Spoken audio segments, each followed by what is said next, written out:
বাবা মা ভাই বোন ছেলে পুলে স্বামী স্ত্রী সবই স্বার্থের সম্পর্ক। স্বার্থ ফুরোলে বা স্বার্থটা যখন আর দেখা যায় না, তখনই সবাই তার কাছে একে অপরের কাছে খারাপ হয়ে যায়। যেমন খুব একটা পবিত্র সম্পর্ক দেখি, মা এবং ছেলের সম্পর্ক। ছেলে ধরুন শারীরিক মানসিকভাবে প্রতিবন্ধী, মা তাকে সারা জীবন টেনে টেনে নিয়ে যাবে, নিয়ে অবশ্যই যাবে, এমন নয় যে নিয়ে যাবে না। নিয়ে যাওয়ার একটা কারণ আছে, তার নারীর একটা টান আছে, তার একটা সেইখানে তার একটা মায়া আছে, সেই মায়ার জন্য সে তাকে নিয়ে যাবে। এই একমাত্র এইটাই কিছুটা নিয়ে যাবে আর কি, এই সম্পর্কটা। কিন্তু সেখানেও একজন সুস্থ ছেলে আর একজন ওই ধরনের অসুস্থ ছেলের থেকে মধ্যে মায়ের বেশি টান থাকবে একজন সুস্থ ছেলের প্রতি। সে বেশি, তার কারণ সে সেখান থেকে বেশি ডিপেন্ডেন্ট তার ওপর করতে পারবে। এই জন্য তার প্রোগ্রেসটা সে যখন দেখবে, তখন অসুস্থ ছেলের প্রতি তার রাগ হবে। অথচ হওয়া উচিত ছিল পুরো উল্টো, যে অসুস্থ সে তো ডিপেন্ডেন্ট বেশি, সুতরাং তার প্রতি আপনার টানটা বেশি হওয়ার কথা। কিন্তু এটা কখনোই হয় না। আর বাবার সঙ্গে সেই ধরনের ছেলে পিলের সম্পর্কের কথা তো বাদই দিন, সেখানে তো কোনো নারীর টানই নেই। সে যত তাড়াতাড়ি হাত ঝেড়ে দিতে পারবে তত ভালো, এটাই সত্যি। ঠিক সেরমভাবেই স্বামী স্ত্রীর সম্পর্কের ক্ষেত্রে তো একেবারেই পুরো দেনা পাওনার সম্পর্ক। তুমি দিতে পারো তবেই আমি আছি, এরকম সম্পর্ক। এটা উভয় পক্ষেরই একটা চাওয়া পাওয়ার একটা সম্পর্ক থাকে। ঠিক সেরকম ছেলেপুলেরও বাবা মার সঙ্গে একটা চাওয়া পাওয়ার সম্পর্ক থাকে।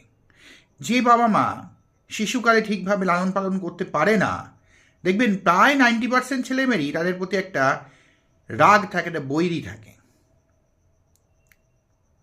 একটা অভিযোগ থাকে। তার মানে কি, চাওয়া পাওয়ার সম্পর্ক। যেরমভাবে দুটো ভাইয়ের মধ্যে সম্পর্ক নষ্ট হয়। সুতরাং আমি বলতে চাইছি, এই পৃথিবীর যত সম্পর্কই দেখছেন সবই স্বার্থের ওপর দাঁড়িয়ে আছে, চামড়ার শরীরের স্বার্থের ওপর দাঁড়িয়ে আছে। সব কিছুই ডাইরেক্ট চামড়ার সঙ্গে সেটা সম্পর্কযুক্ত নয়, কিন্তু শরীরের চাহিদার ওপরই দাঁড়িয়ে থাকা সব সম্পর্ক। মায়ের সঙ্গে ছেলের সম্পর্ক, তখন মা তার শরীর দিয়ে একটি সন্তানের জন্ম দেন, সেখানে তার শরীরের মনের ওপর একটা চাপ পড়ে সেই সন্তানের কোনো ক্ষতি হলে। সেই জন্য যেদিন মা সেটা ভুলে যাবেন এটা আমার সন্তান, সেদিন কোনো সম্পর্কই তার ফিল হবে না।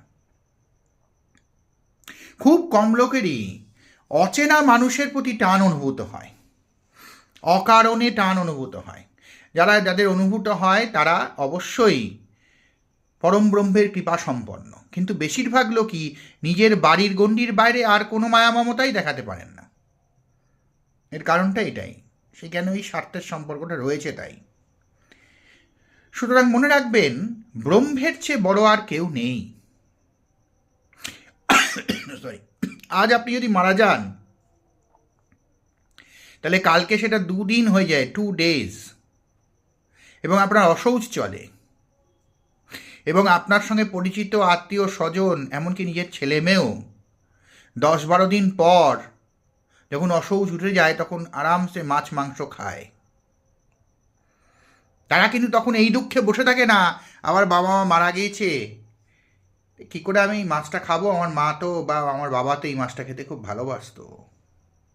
খুব কম লোকই ভাবে, প্রায় বেশিরভাগই ভাবে না।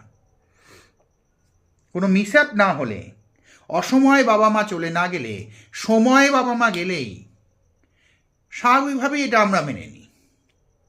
কেন না, বাবা মা বৃদ্ধ হয়েছিলেন, তাদের নিজেদের শরীরে কষ্ট হচ্ছিল, এটা আমরা বলি, কিন্তু আসল ব্যাপারটা তা নয়। তাদের থেকে পাওয়ার আর কিছু আমাদের ছিল না, তারা আর কিছু দেওয়ার উপযুক্ত ছিলেন না। শুধু তারা এক জায়গায় বসে থাকতেন এবং কোনো প্রোডাক্টিভিটি এনে দিতে পারতেন না। যদি আমাদের প্রেম যদি থাকতো, তাহলে বাবা মা মারা যাওয়ার পর আমাদের জীবন দাঁড়িয়ে যেত। কারোর জীবন দাঁড়ায় না, জীবন চলতে থাকে, কখনোই দাঁড়ায় না। যেরম ছিল প্রায় সেরমভাবেই চলতে থাকে। মিসঅ্যাপের ক্ষেত্রে আলাদা। মিসঅ্যাপের ক্ষেত্রে অল্প বয়সে বাবা মা মারা গেলে তাদের সেখানেও সেই একই কারণ, এখন ডিপেন্ডেন্সিটা রয়েছে বাবা মার ওপর, সেই জন্য।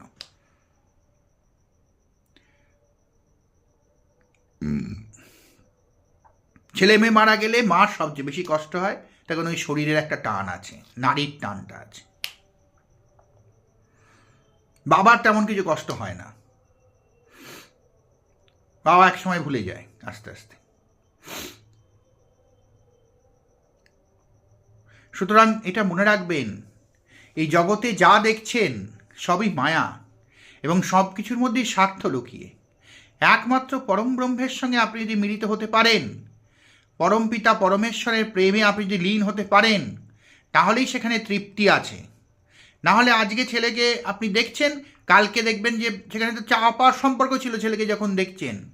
সেই জন্যই যখন ছেলে 25 বছর, 26 বছর, 27 বছর, 28 বছর, 30 বছর বয়সে যখন বিয়ে করবে, বিয়ে করার পর আপনাকে যখন দেখবে না, তখন আপনার অভিযোগ তৈরি হবে। অথচ অভিযোগ হওয়ার কথা ছিল না, কিন্তু অভিযোগ তৈরি হবে, হবে, হয়, সর্বত্রই হয় এটা। চুন থেকে পান খসলেই একে অপরের সম্পর্কের মধ্যে আমরা মান অভিমান খুঁজে পাই, রাগ হয়, বিদ্বেষ হয়। কিন্তু ব্রহ্মের সঙ্গে এরম কোনো ব্যাপার নেই, নারায়ণের সঙ্গে এরম কোনো ব্যাপার নেই। তিনি সদা সর্বদাই আমাদের মধ্যে রয়েছেন, আমাদেরকে সাহায্য করছেন, আমাদের সঙ্গে চলছেন, কিন্তু আমরা বুঝে উঠতে পারছি না, আমরা বুঝতে পারছি না। সেদিন আমি কলকাতায় রাস্তায় দাঁড়িয়ে মোবাইলটা দেখছিলাম, দেখতে দেখতে, এটা আমার দোষী হয়েছে, মোবাইল দেখতে দেখতে আমি হাঁটছিলাম। ঠিক এইটুকু বোধহয় 2 আঙুল ডিস্টেন্সে মানে হাঁটছি, তখন পেছন থেকে একটা ছেলে, চেনা ছেলে আমায় ডাকলো। আমি হট করে পেছন দিকে তাকালাম, আর আমার ঠিক 2 আঙুল ডিস্টেন্সে একটা রানিং বাস বেরিয়ে গেল। নারায়ণ আমাকে বাঁচালেন। ও নয়, নারায়ণ স্বয়ং আসেন না, নারায়ণ ঠিক পয়সাটি ঠিক লোকটাকে দাঁড় করিয়ে দেন, বাঁচিয়ে দেন।